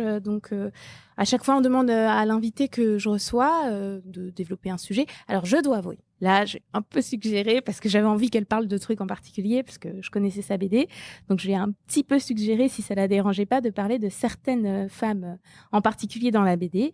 Et elle m'a dit, non, c'est une très bonne idée, ça me va bien. Je te laisse la parole, Camille. Alors, la consigne, c'était de parler de Catherine Johnson. Non, je rigole. Il fallait parler de mathématicienne, donc bon. Du coup, je vais parler un peu de Catherine Johnson. Je sais pas, il y a beaucoup de gens peut-être qui connaissent le film Les Figures de l'ombre. C'est sur les calculatrices de la NASA. Alors, beaucoup, pour les auditeurs et auditrices qui ne voient pas, elles ont presque tout hoché la tête. Voilà. Et donc, en fait, c'est des femmes qui ont fait des calculs pour la NASA à l'époque où il n'y avait pas d'ordinateur encore. Et donc, ce qui s'est passé avec Catherine Johnson, c'est vraiment ce qu'on pourrait appeler un génie, ce qui est un mot qu'on utilise peu pour les femmes, bizarrement. Donc, c'est un petit génie. Elle rentre à la fac, elle a 14 ans. Enfin, c'est vraiment ce modèle-là, quoi. Et quand elle était à la fac, elle a un prof qui s'est rendu compte que vraiment, elle était très, très bonne en maths et qui a créé un cours spécialement pour elle, auquel les autres élèves comprenaient rien. Mais donc, c'est là où on voit aussi que c'est très important d'apporter de l'aide, en fait, On réussit jamais tout seul. Moi, si j'ai réussi à aller jusqu'au master en étant mi-nulle, c'est parce qu'en fait, j'ai eu des trucs en plus, j'ai eu des cours en plus, Enfin, on m'a aidé vraiment, quoi. Donc elle, on l'a aidée aussi, malgré le fait qu'elle soit très bonne dès le départ, mais bon, il fallait. Ensuite, elle est rentrée dans une des universités blanches. Elle a été la première étudiante noire dans une université qui était blanche au départ. Et après, elle a dû arrêter plus ou moins. Elle n'a pas pu faire une carrière tout de suite parce qu'en fait, elle est tombée enceinte et elle a arrêté, ce qui est aussi très, très représentatif des femmes dans l'histoire des sciences. Elle a dû s'arrêter pour s'en occuper. Et un jour, il y a la NASA, qui n'était pas encore la NASA, qui à l'époque s'appelait la NACA, qui s'occupait pas encore de l'espace, qui s'occupait des avions, quoi, enfin du ciel, qui a envoyé des flyers, qui cherchait des mathématiciennes pour être ce qu'on appelle des computers, donc faire des calculs comme ça.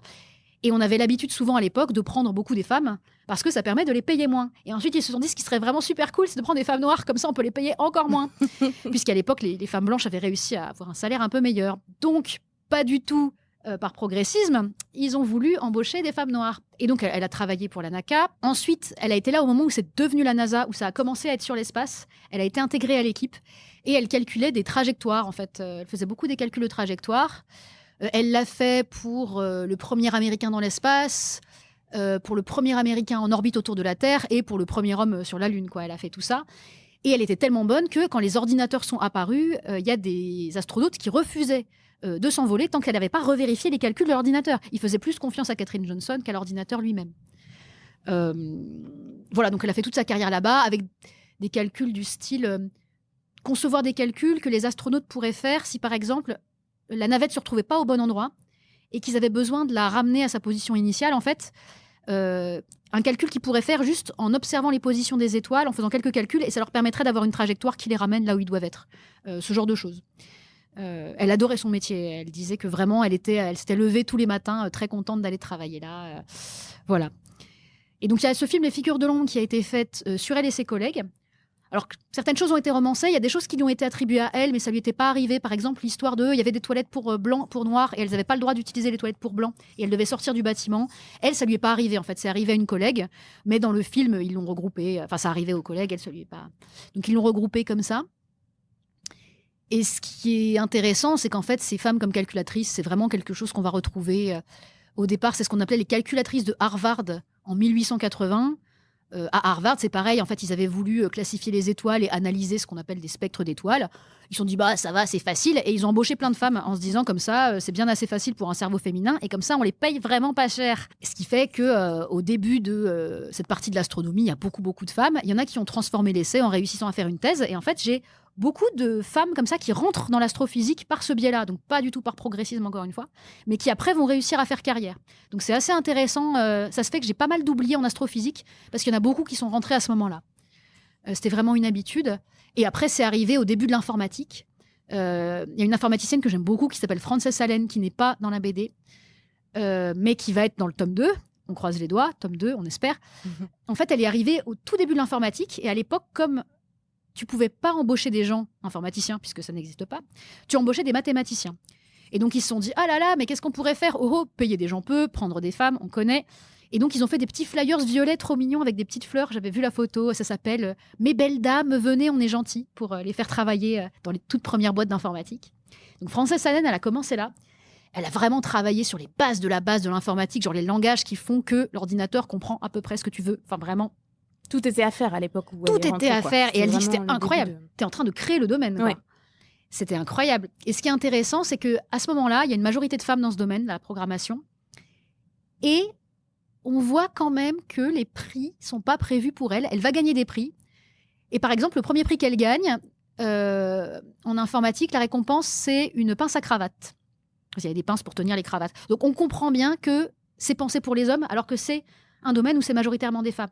Et c'est pas mal parce qu'en fait, là, c'est sûr que quand on regarde toutes les scientifiques oubliées, on a l'impression que, bah oui, elles sont toujours très peu, et donc c'est normal qu'elles soient peu récompensées, puisqu'en fait, elles sont pas nombreuses. Et en fait, on se rend compte que dans un domaine où il y a une majorité de femmes, eh ben c'est pareil, en fait, là aussi, les récompenses vont être pensées pour les hommes. Elle va aussi recevoir un diplôme, honorifique. Donc c'est un diplôme que tu as après, on dit juste, ok, t'es très bon dans ton domaine, on va te mettre un diplôme, t'as pas fait des études spécialement, mais...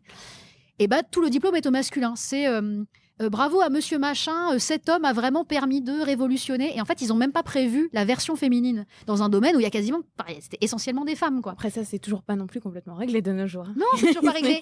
Mais là, c'était vraiment majoritairement des femmes. Et il y avait vraiment pour monsieur truc. Et justement, si je peux faire une incise, parce que je sais pas, mesdemoiselles, si vous savez qu'en fait, initialement, l'informatique, c'était un domaine principalement féminin au départ. C'est-à-dire, il y avait une connotation c'était associé à des tâches de secrétaire, en fait. Donc, en fait, il y a même cette dénomination hardware, software que vous connaissez. En fait, hardware, c'était plutôt tout ce qui était vraiment réparer les pièces mécaniques de l'ordinateur, etc. Ça, c'était pour les hommes. Et software, plus lié à la programmation, enfin, ce qui s'appelait pas encore programmation à l'époque, c'était plus assimilé à des tâches de secrétaire. Et donc, c'était des femmes. Et donc, tous les premiers programmes informatiques ont été écrits par des femmes. Et moi, j'ai découvert ça il n'y a pas si longtemps que ça. Et c'est quand même fou parce que maintenant, dans notre imaginaire collectif, tu penses un programmeur, tu vas penser programmeur, tu vois le geek derrière son ordi. C'est ça l'image d'Épinal que tout le monde a. Mais initialement, c'était un métier féminin. Quoi. Et elle va le voir changer. Et c'est ça qui est intéressant, c'est qu'on a aussi l'impression, quand on regarde toutes ces femmes oubliées en sciences, que, en fait, ça met des siècles à bouger. C'est-à-dire que tu as un domaine avec très peu de femmes, beaucoup d'hommes. Et au fil des siècles, difficilement, on va arriver à un quart de femmes. Mais c'est normal. Les mentalités, elles mettent longtemps à changer. Et pour l'informatique, pas du tout. Pour l'informatique, elle démarre, c'est essentiellement des femmes. Elle finit sa carrière, c'est essentiellement des hommes. Ça a bougé sans aucun problème.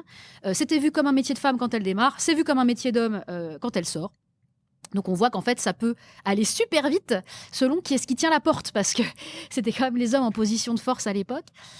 Et voilà, donc ça vient montrer qu'il n'y a pas ce côté naturel de « Oh, mais pour imaginer un truc masculin, un truc féminin ou l'inverser, ça met beaucoup de temps pour changer les mentalités. » C'est pas vrai. Si ça arrange les hommes que ça devienne un truc masculin, ça va devenir très très vite un truc masculin, il n'y a aucun problème.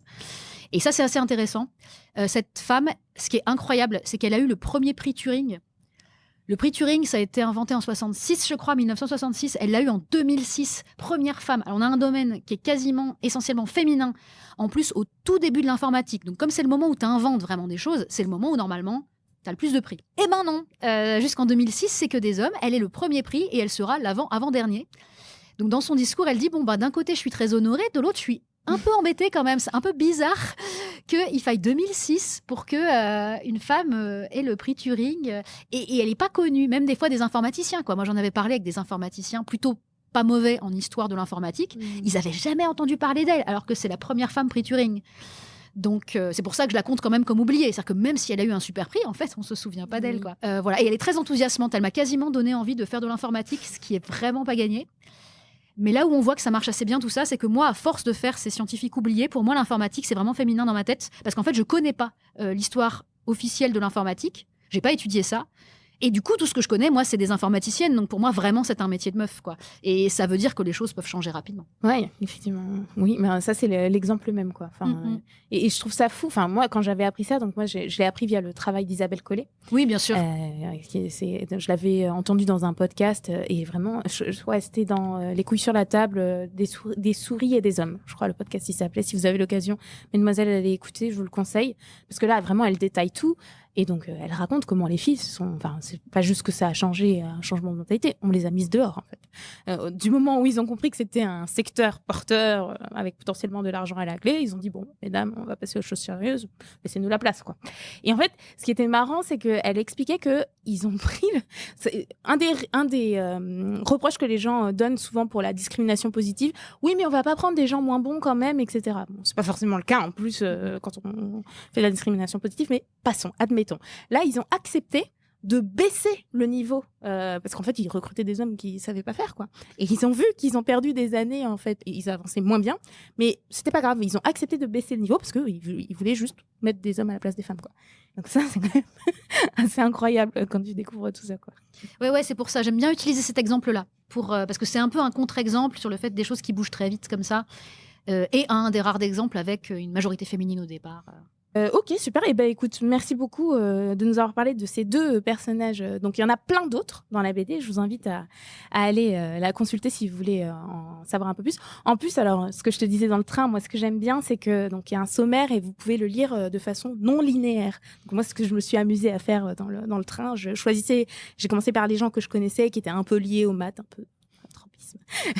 Et donc j'allais regarder celle-là et puis après Camille des fois elle me disait ah ouais mais il y a celui-là que j'aime bien aussi parce que j'ai appris. Je fais, ah bon, et j'allais lire aussi celui-là, donc vous pouvez picorer un peu comme ça et du coup c'est hyper agréable à lire. Et en fait c'est des planches et derrière il y a une page, ça j'aime bien, j'ai découvert ce principe, c'est un peu comme les docu BD quoi. Enfin Je sais pas, nous on a fait ça comme ça. J'ai vu plein d'autres BD de ce style et je trouve ça vraiment génial. Vous avez la planche qui vous raconte une scène ou un personnage ici et ensuite derrière pour aller plus loin c'est juste un texte avec des fois des illustrations. Et donc là, ça redonne des infos sous une forme un petit peu différente. Et puis ça donne aussi des références là. Donc si vous voulez creuser l'histoire d'un personnage, vous pouvez y aller. Enfin, voilà, moi je trouve que c'est très bien fait. On a eu beaucoup de bons retours là-dessus. Et du coup, dans les pantoufles de Darwin, on a décidé de faire pareil. Pour les oubliés, c'était un peu obligé d'être par épisode comme ça parce que c'est au départ des planches, une planche par mois. Puis après, c'est transformé en BD. Donc voilà. Et pour Darwin, pareil, on voulait faire quelque chose où les gens puissent aller piocher. T'as pas besoin de commencer au début. Moi, des fois, j'ai du mal à tenir sur un truc assez gros comme ça. Donc, t'ouvres, tu lis une page, ça raconte une scène marrante du style il a fait jouer du piano à des vers de terre, ce qui est vrai. C'est à partir de ces lettres. Donc voilà, tu lis le truc. Et voilà, et puis après, tu passes à une autre, l'histoire où il a été un des premiers jurys de concours de chat. Bon, bah, tu lis celui-là. Et comme ça, tu peux piocher avec aussi ce système de fiches. On a des parties, la partie animaux, la partie fan mail, qui parle de, par exemple, ce fan qui lui a demandé un dessin de ses pieds, enfin des trucs comme ça. Et à chaque fin de partie, tu as une fiche qui donne des informations supplémentaires pour aller plus loin ou des choses qu'on n'a pas pu donner avant. Parce que c'est quelque chose dont on nous avait beaucoup parlé. Pour les oubliés de la science, on m'avait dit beaucoup que ça fonctionnait bien, ce système. Il y a aussi des gens qui se vivent comme des gens qui lisent pas de BD, et du coup, ça les rassure d'avoir des grands textes. Enfin, c'est assez pratique, quoi. Donc, on a fait vraiment pareil pour Darwin, un truc qui se picore, avec des fiches. Et je pense que c'est des systèmes que je vais continuer à faire, parce que c'est très pratique. Et je veux pas demander aux gens, tu commences à lire, puis après, tu vis ta journée, puis tu rentres le soir, puis c'est déjà plus ce que tu as lu avant. Enfin, bon. Ouais. Non, ça marche très bien, en tout cas. Bon, bah super, merci beaucoup. Et ben, écoute, on va, avant qu'on passe à la dernière partie, qui est traditionnellement, on se quitte avec les recommandations culturelles. On va profiter de la présence des jeunes filles dans le public. Et donc, Mohamed a prononcé le mot tout à l'heure. J'ai pas développé parce que je savais que j'allais les appeler pour nous expliquer. Donc, ces jeunes filles, c'est ce qu'on appelle des ambassadrices des inégalités de genre. Je vais les faire intervenir, comme ça elles pourront te poser des questions. Mais avant ça, ce serait bien que l'une d'entre vous, en fait, puisse nous expliquer concrètement qu'est-ce que le fait d'être ambassadrice des inégalités de genre implique dans votre vie de lycéenne. Donc bonjour à toutes et à tous. Donc moi je me présente, je m'appelle Fatna. Donc je suis ambassadrice des inégalités de genre et on est 8 en tout dans notre groupe. Donc on n'est que des filles. Nous, notre groupe, il a été créé cette année début septembre et ça consiste un peu à sensibiliser aux inégalités de genre, donc plus ciblées en sciences. On a fait plusieurs actions durant l'année. On est intervenu au sein du lycée, à l'extérieur. On a appris plusieurs choses, voire même beaucoup de choses. Donc notre première action, c'était une table ronde. On a invité 3 dames à venir, donc une chercheuse, une ingénieure et une étudiante. Ensuite, on a eu l'occasion aussi d'aller à Paris. On a regardé une scène de théâtre. On a pu parler du coup avec la créatrice du théâtre. Et elle nous parlait de comment elle créait ses scènes, tout ça. Elle était une ancienne prof de physique. Après, on est intervenu aussi au sein d'un collège, donc dans un cinéma. On leur a fait regarder donc le fameux film Les Figures de l'ombre. Et après, on leur a présenté et les inégalités de genre et comment ça a impacté encore notre monde actuel. Tu as dit que vous avez au passage appris des choses. Est-ce que tu pourrais partager un petit peu Donc déjà, on a appris plus de choses plus concrètes, donc avec des chiffres, des pourcentages. Et c'était des choses qu'on n'avait pas conscience que ça avait un aussi gros impact sur notre vie, surtout parce que c'est pour nous plus tard. Et pareil pour les métiers, en fait, on a appris qu'il y avait encore beaucoup de stéréotypes. Et ça, on l'a vu aussi au sein de notre classe cette année quand on a fait, moi personnellement, au sein de ma classe, quand on a fait des interventions et tout, on voit qu'il y a encore beaucoup de gens qui ont ces gros stéréotypes et en fait, on s'en rend pas compte dans la vie de tous les jours. Ok, merci beaucoup. Du coup, on va profiter de votre présence pour poser des questions à Camille. C'est toujours intéressant de voir, vous qui êtes des jeunes filles, donc vous êtes en train dans votre formation, en train de vous projeter dans l'avenir. Donc, qu'est-ce que vous avez envie de lui poser comme question? Alors déjà, pour commencer, j'aimerais lui demander pourquoi les femmes, elles ont été si invisibilisées dans l'histoire scientifique. Alors moi, j'ai plus travaillé sur le comment, finalement. Par quel mécanisme on les invisibilise? Pourquoi? Le sexisme. Naturellement, quand on est à un poste de pouvoir, on a tendance à choisir pour se succéder quelqu'un qui nous ressemble. C'est toujours des gens qui permettent à d'autres gens qui leur ressemblent de travailler. Donc en fait, c'est beaucoup ça. C'est que si on a surtout des hommes à des postes de pouvoir, après, ils s'arrangent pour que ça reste comme ça. Ouais, moi, j'ai plus bossé sur les mécanismes, le fait de, il y a très longtemps, interdire les études aux femmes, tout simplement. Il y a des études qui étaient interdites aux femmes, qui le sont restées jusque vraiment tard. J'ai plus les chiffres en tête, mais genre Polytechnique, quand ils acceptent les premières femmes, mais c'est tellement tard. C'est pas les années 70, un truc comme ça, 1970. C'est hyper tard. Oui. Accepter les femmes à l'Académie des sciences, mais c'est pareil. Ma grand-mère, elle était déjà née. Comment c'est possible? Enfin, c'est quoi les arguments avant pour refuser les femmes à l'Académie des sciences? C'est hallucinant. Donc, il y avait refuser les femmes pendant les études, refuser les femmes dans ce genre de milieu, ne pas les payer. Alors ça, c'est toujours quelque chose qui se fait beaucoup des fois. Enfin, moins, mais il y a beaucoup de mes scientifiques oubliés qui travaillent sans être payés. De fait, ça en empêche beaucoup de travailler. Ça veut dire qu'il faut qu'elles soient déjà riches, ça veut dire qu'il faut que leur mari soit d'accord, etc. Mais souvent, c'est plus compliqué que ça. C'est plutôt qu'elles n'ont pas les mêmes opportunités. Pendant très longtemps, c'était plutôt mal vu qu'elles fassent des études de sciences. Comme elles ne sont pas payées, elles ne peuvent pas trop s'intégrer dans le milieu. Les conférences, ils n'aimaient pas trop qu'il y ait des femmes parce que les hommes aimaient bien pouvoir être entre eux tranquillement, loin de leurs femmes, en conférence à l'étranger. Donc, ils n'avaient pas trop envie d'admettre les femmes avec eux. Donc, souvent, les femmes n'avaient pas le droit trop d'aller aux conférences où c'était mal vu. Donc, forcément, elles ne se font pas non plus le même réseau. Elles n'ont pas le même réseau. Les hommes, ils allaient entre eux au bar discuter après de leurs recherches. Ils se font des amis comme ça. Ils se font tout un réseau comme ça de potes, en fait. De potes qui vont faire bosser avec eux, puis ils échangent sur leurs résultats, genre « Ah, toi aussi, tu as ce résultat-là, quand tu observes cette partie du ciel. Ah oui, je pense que c'est dû à... » Et ils vont progresser en sciences aussi comme ça. Les femmes ne vont pas bénéficier de ça. À l'époque, elles sont très peu nombreuses. Elles n'ont pas ce côté, ils ne veulent pas les inviter avec eux à prendre un verre et puis à discuter de recherche, quoi. Donc ça va se faire par plein de mécanismes comme ça, dont certains qui existent encore beaucoup. Notamment le fait qu'on considère encore que c'est essentiellement aux femmes de s'occuper des enfants. Lorsqu'il y avait eu le Covid, par exemple, ils s'étaient rendu compte que le nombre de papiers produits par des chercheuses femmes avait baissé et celui des hommes n'avait pas bougé. Parce qu'en fait, dans les couples, quand il y avait une femme chercheuse et un homme qui fait un autre métier, c'est la femme chercheuse qui s'occupait de l'enfant, il n'y avait plus école, donc qui devait rester à la maison pour s'occuper de l'enfant en permanence puisqu'il n'y a plus d'école. Et dans les couples où c'était un homme chercheur et une femme qui fait un autre métier, c'était la femme qui fait un autre métier, qui s'occupe de l'enfant, etc. Et ils s'étaient bien rendu compte au niveau des papiers de recherche qui sortaient, comme c'est beaucoup comme ça qu'on mesure comment la recherche est en forme ou pas, c'est le nombre d'articles de recherche qui sortent. Et on s'était bien rendu compte qu'il y avait toujours le problème.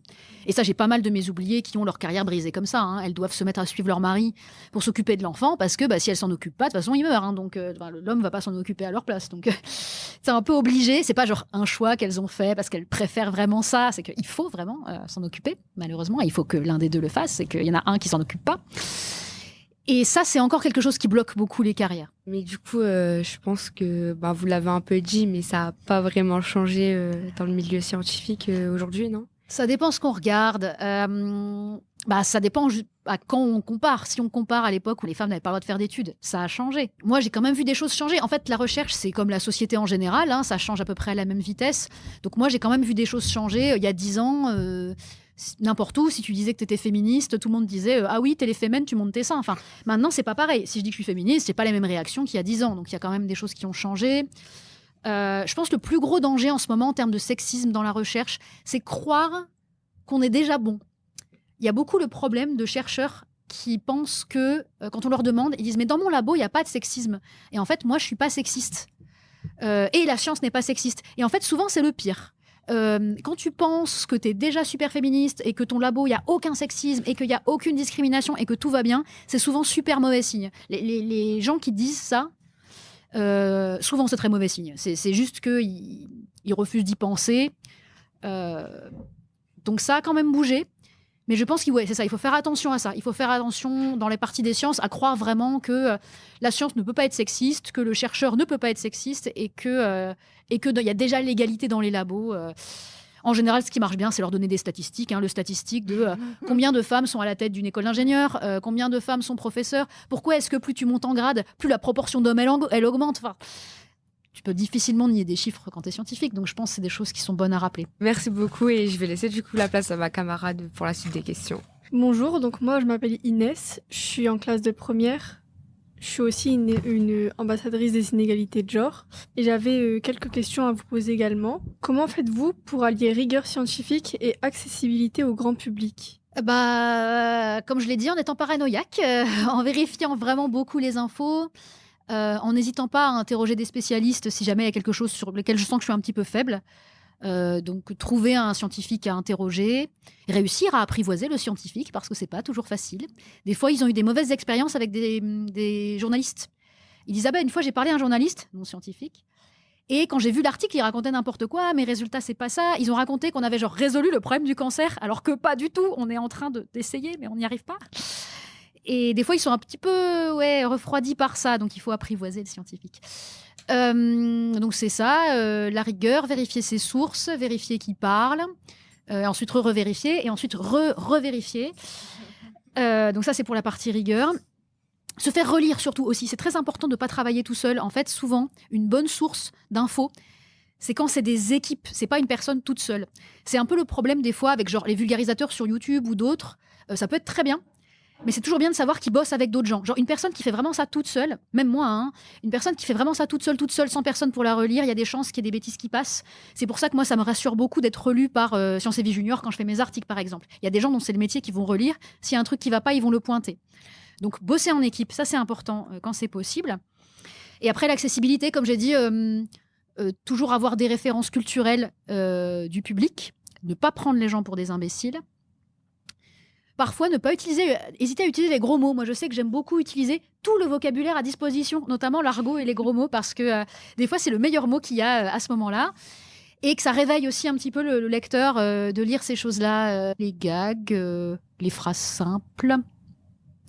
Les couleurs, en vrai, c'est vrai que j'en ai pas parlé, mais j'aime bien utiliser, je fais toujours pareil, j'utilise 3 couleurs.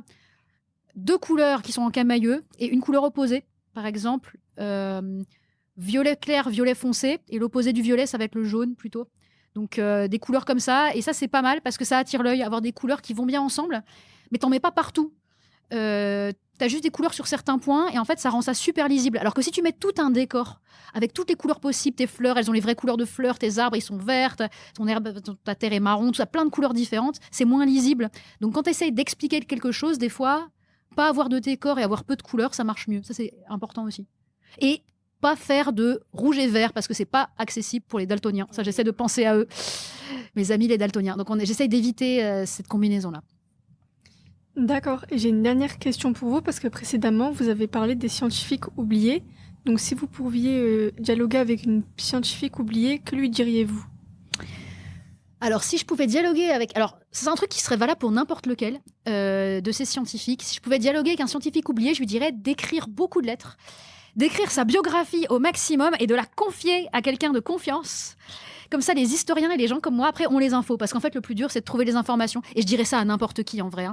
Écrire sur sa propre vie, conserver tous ces messages, imprimer tous les messages de WhatsApp, voilà, et imprimer des trucs, parce que comme ça reste dans le temps, et les conserver, parce qu'il y a toujours des historiens qui seront contents de trouver ça.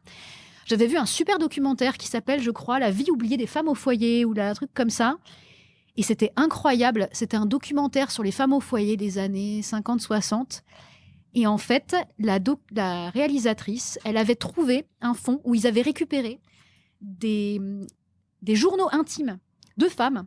C'était les descendants qui les avaient gardés et qui leur ont transmis, bon, elles étaient décédées, donc ils avaient le droit, qui ont transmis les journaux intimes de plein de femmes qui juste racontaient leur vie quotidienne de femmes au foyer. Et des fois aussi, à quel point elles le vivaient mal, en fait. Et ce documentaire, du coup, ils ont mis des images dessus, mais c'est des gens qui lisent des extraits de ces trucs. C'est super intéressant, vraiment, parce que tu es plongé dans leur vie quotidienne, puis elles notent leurs pensées, etc. Tu as tout un pan, puisqu'elles ne parlaient pas forcément de leurs difficultés autour d'elles. Donc tu as tout un pan comme ça de l'histoire, tout ça parce que tu as des gens qui ont gardé les journaux intimes de gens complètement inconnus. Donc vraiment, les oubliés, je leur dirais ça. Je leur dirais, vous écrivez un max, et surtout vous conservez, parce que vous n'êtes pas encore au courant, mais pour n'importe qui, en vrai, c'est intéressant d'avoir de la documentation sur votre vie. N'importe laquelle, même un truc qui vous a l'air super ordinaire, genre mes informaticiennes, elles racontent comment est-ce qu'elles bossaient dans les années 50. Moi, j'arrive jamais à comprendre techniquement ce qu'elles font. Elles racontent leur journée type. Elles ont l'impression de dire un truc sans aucun intérêt, quoi. Et j'ai des interviews comme ça qu'elles ont fait en interne, en fait, que j'ai réussi à récupérer, qui, en fait, existent sur Internet dans un endroit planqué en anglais. Et je suis ravie d'avoir ça, parce que comme ça, tu sais comment elles travaillaient, quoi. D'accord, merci beaucoup. Merci beaucoup, mesdemoiselles, les ambassadrices, pour vos questions pertinentes. Et on va maintenant tranquillement conclure l'émission. Donc, on va passer aux recommandations culturelles, comme toujours, donner un petit peu de nourriture aux auditeurs et auditrices pour prolonger Surtout le que c'est l'heure du plaisir. goûter bientôt, là.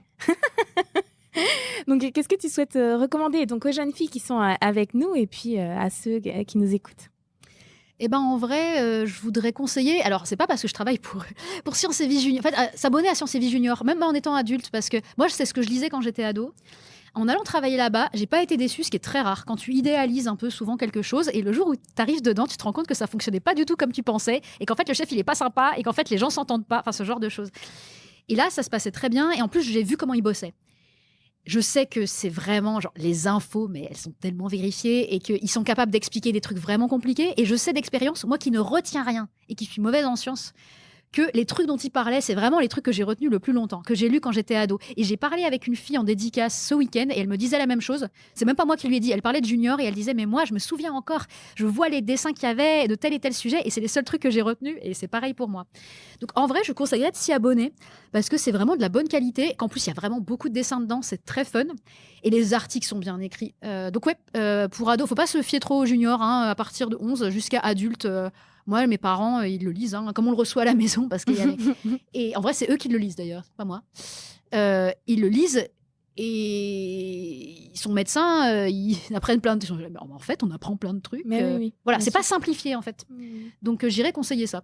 Ok, super, très bien, ça marche toujours, Sciences et Vie Junior, effectivement. J'espère. À tout âge, on apprend toujours des choses. Très bien, merci beaucoup.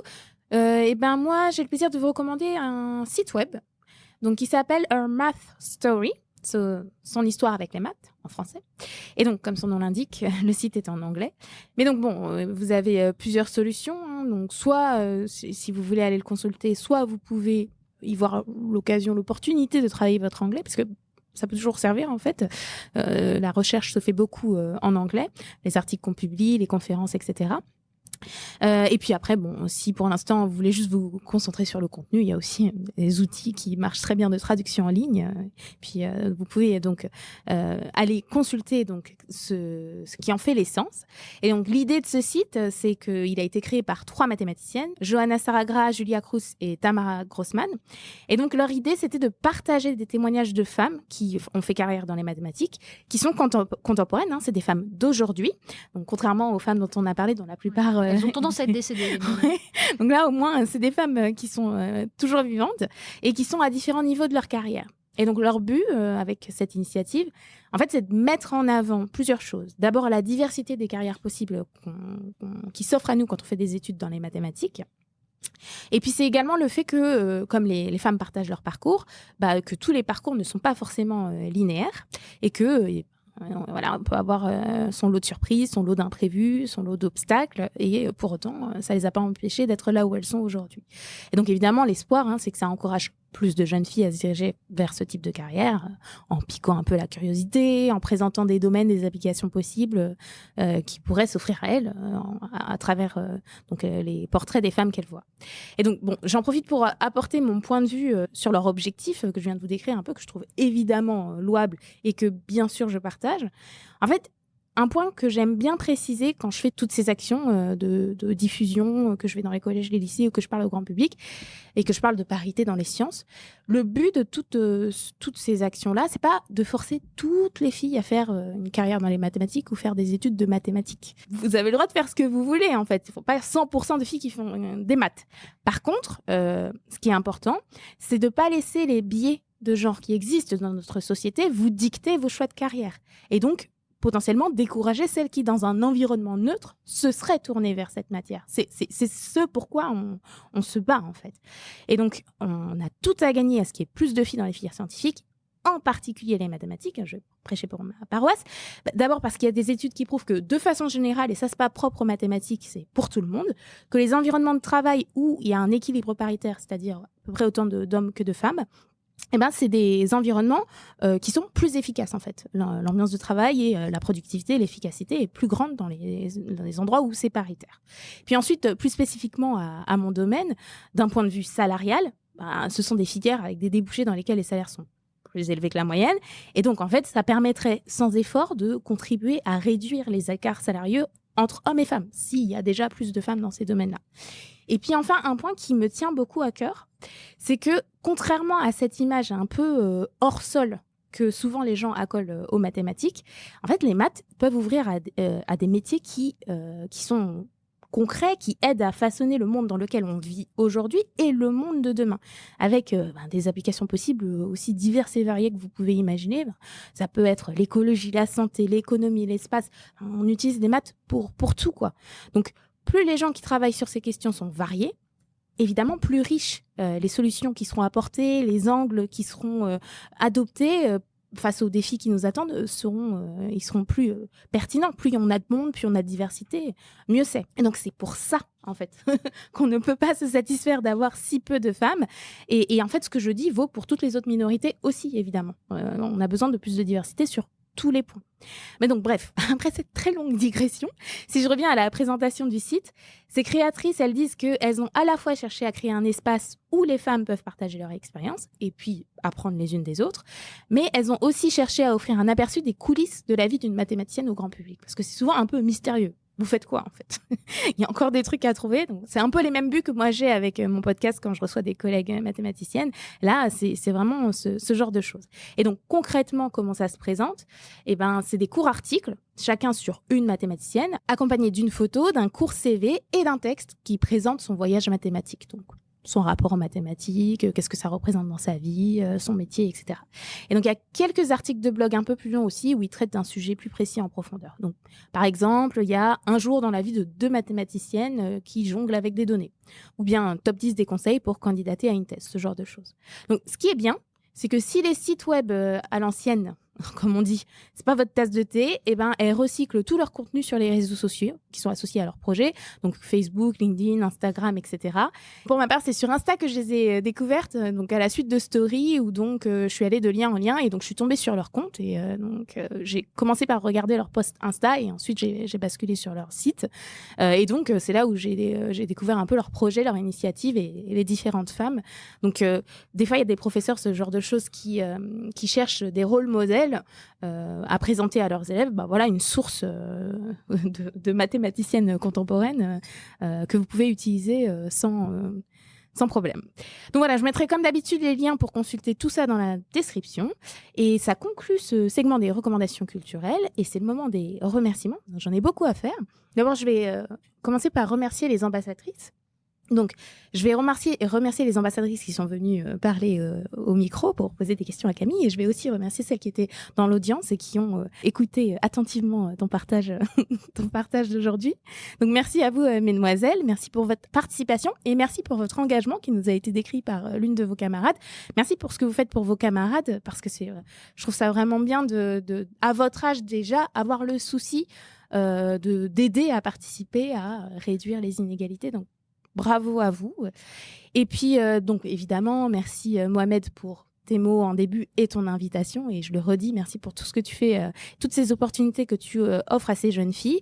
Et puis enfin, merci Camille pour ton partage. Merci beaucoup. On a appris plein de choses sur le métier de journaliste scientifique. Et je trouve ça vraiment chouette d'avoir l'exemple de quelqu'un parce que, c'est vrai que la plupart des gens que je reçois dans le podcast, ils ont fait des très belles études souvent. Ouais.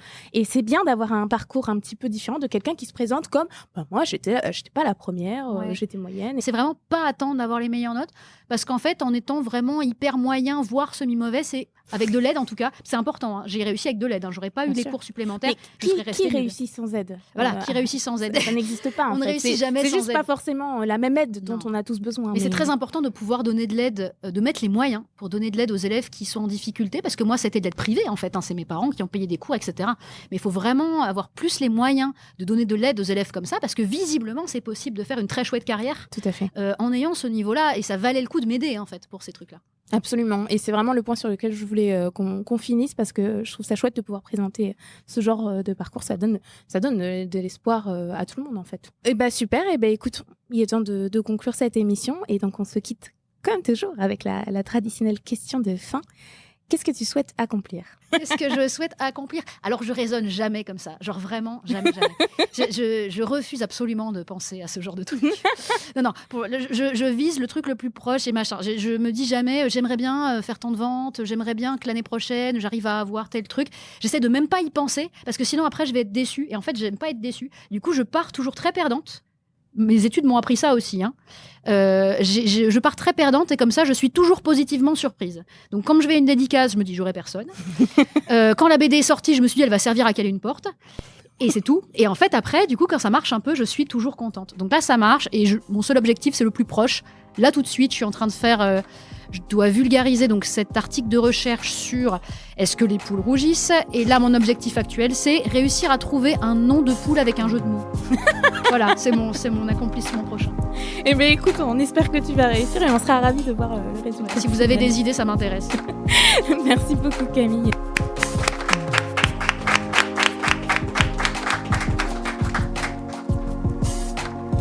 Et voilà qui conclut cet épisode, et met par la même occasion un terme à la sortie d'Inédit pour cette saison 3. C'était très agréable de recevoir Camille avec son humour et son profil de journaliste scientifique. Et c'était agréable également de découvrir un parcours un peu différent de ce qu'on a eu l'occasion d'entendre jusqu'à présent. J'espère que ton partage contribuera un peu plus encore à élargir les perspectives futures pour les plus jeunes d'entre nous qui écoutent et qui se posent des questions sur leur avenir. Le podcast va faire une petite pause, durant laquelle des best-of constitués d'extraits d'épisodes passés seront diffusés. De mon côté, je vous donne rendez-vous dans quelques mois pour le lancement de la saison 4 et donc la reprise d'épisodes inédits, avec, pour mon plus grand plaisir, le retour de l'équipe au complet, Nina, Nastasia et Ayman, ayant accepté de renouveler l'aventure pour une nouvelle saison. D'ici là, n'hésitez pas à aller laisser un petit message sur les réseaux sociaux du podcast ou sur les différentes plateformes d'écoute pour dire ce que vous avez pensé du nouveau format avec l'équipe, de vos moments, anecdotes, découvertes préférées de cette saison 3. C'est toujours agréable d'avoir des retours sur le podcast, à défaut de pouvoir observer vos réactions à l'écoute. J'en profite, comme toujours, pour vous dire merci à vous, auditeurs et auditrices, d'être restés jusqu'au bout. Si ça vous a plu, n'hésitez pas à aller mettre 5 étoiles sur Apple Podcast ou Spotify, même si vous nous écoutez traditionnellement par d'autres canaux. Ça prend très peu de temps, mais ça aide énormément. N'hésitez pas également à vous rendre sur la chaîne YouTube du podcast pour aller liker et commenter. Comme toujours, c'était un plaisir. À bientôt dans le prochain épisode.